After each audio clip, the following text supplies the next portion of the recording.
So may aircon tayo dito na tumutulo yung tubig niya mismo dito sa loob. So check natin sa loob kung bakit tumutulo ito.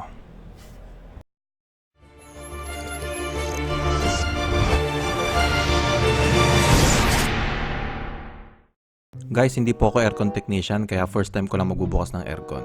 Pero makutingting naman tayo, tatry na rin natin itong i-check. Pag yan lalong nasira ah. Sirain mo na, sira naman na tayo. Wala ka atang tiwala sa akin. So patay natin ang switch ng aircon or i-unplug natin. Binuksan nila na ito dati. Ilang beses na nabuksan yan kasi lagi ngang sira yan. So meron tayong makikita ditong cover ng mga tornilyo. So sa model na to Mitsubishi, nandito sa may ilalim ng blower niya, meron dyan mga cover. Tatanggalin natin yan para mag-expose yung tornilyo. So bubuksan lang natin yan. Dilim kasi. Sa shower. Ay! Ay! Ay! Ay! Barbie! Sabi ko na! Ay! Yan ng tubig na ipon na ano Charot!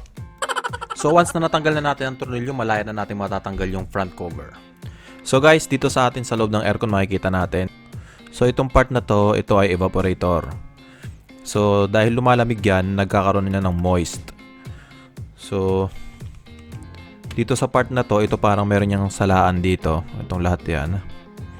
Diyan na iipon lahat ng tubig. So yan. Tapos meron niyang connection hose niyan papunta dito sa labas. Para mapunta dun sa labas ninyo. So dapat dun mapupunta yung tubig. So dito sa case na to, barado tong mga tube nito. So ang nangyayari, naiipon yung tubig dito. So after a minute, kaya pag habang ginagamit yung aircon, bigla na lang aagos yung tubig sa loob. So hindi dapat ganun. So ang gagawin natin dito is tatanggalin na natin yung bara nito sa loob. So wala kami masyadong gamit dito. Tapos nakakita ako ng lumang LAN cable. So ito na lang yung ginamit namin pang tusok para matanggal yung bara sa loob. Ito at si Christina mag-explain. Ayan po, so may bara siya sa loob kaya tumutulo yung tubig. Kasi napupuno lahat dito, imbis na dumaloy siya sa hose. Imbis na dumaloy sa hose, lumalabas siya dito sa aircon mismo. So ito ngayon yung hose niya, ayan. Ito, sinusundot natin yung hose. So ito po makikita natin, ayan. Ayan, may lumalabas na alikabok. So, ayan. Kanina po sobrang tuyo nito as in wala siyang tubig na lumalabas. Pero nung sinundot, ayan, may lumabas na mga alikabok na namuo. So, yan yung nakabara dun sa loob.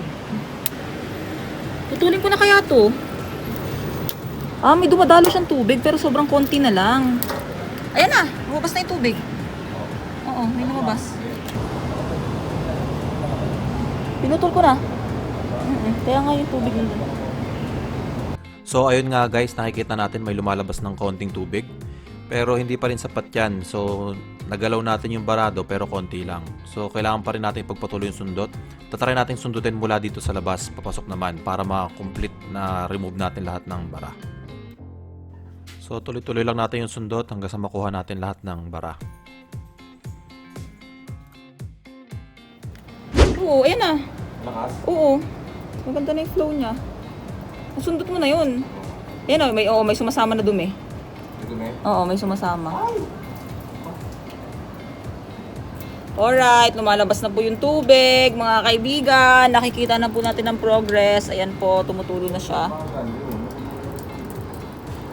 Oo, naman kasi yung tubig na nilalagay mo. Hindi naman ganyan yan eh. Moist lang naman yan. Ayan po. May LAN cable po. Kasi yun ang pinansundot namin dun sa tubo.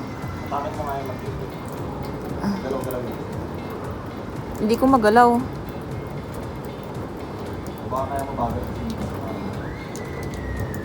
Ayan na. Wala na yung LAN cable. Ubus na. Tiran mo kami! Ubus na yung LAN cable. Okay na yan.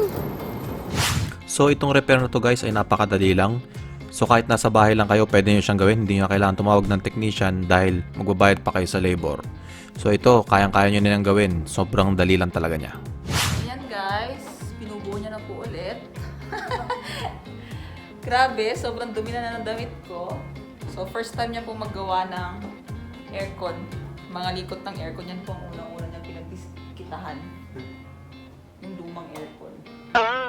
So sa mga gusto pong magpagawa ng aircon, Mapag-uusapan po natin ang presyo. Pati po yung mga utak nyo, kung may mga sira kayo sa utak, lahat po pwede niyang may repair.